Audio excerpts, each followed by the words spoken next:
Alam mo, kay tagal ko ring hinintay. Naghantay ng tamang oras, ng tamang pagkakataon, ng tamang sitwasyon. Pero, sa totoo lang, walang tamang perfect moment. Ang meron lang ay ngayon lang. And that's what I want to talk about today.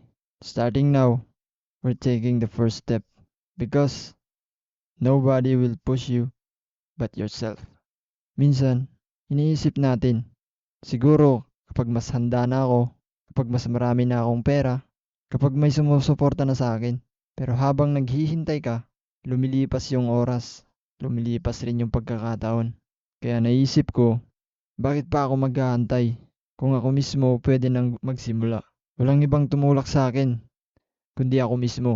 Walang ibang maglalaban nito para sa akin, kundi ako rin. And maybe, ikaw din, katulad mo ako, katulad mo rin ako ng nararamdaman. Habang nakikinig ka, napagtatanto mo rin to. Kung may mali sa paligid natin, kagaya ngayon, korupsyon, injustice, maling sistema, who will speak it up kung lahat tayo tatahimik?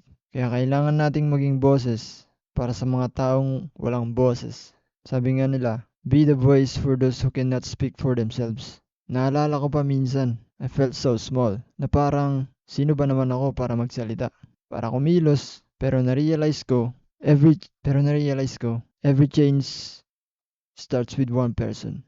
Every change starts with one person brave enough to begin with.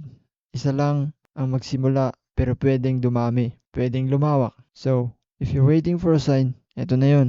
This is it. Starting now doesn't mean you need to have it all. It doesn't mean you need to figure it out. Hindi mo kailangan maging perfect. Hindi kailangan kumpleto. Hindi kailangan kumpleto sa gamit, resources, or skills. Ang importante, magsimula ka. And that's what matters. Kasi once you take the first step, kahit maliit, doon magsisimula ang momentum. At doon na magsisimula ang pagbabago. Imagine mo na lang, kung lahat tayo natatakot sa simula, walang mangyayari, walang pagbabago, walang laban. Kaya sabi ko, tara, eto na ang pagbabago. Let's face the change together. Because the future won't change on its own. The future changes you when it decided to change. So as you listen now, tanungin mo sa sarili mo, ano ba yung bagay na matagal ko nang gustong simulan? Ano na yung laban na matagal ko nang gustong ipaglaban? Huwag mo nang ipabukas. Don't wait for the perfect time. Kasi baka hindi na dumating. Tulad niya, sa kakaantay mo, hindi rin siya dumating.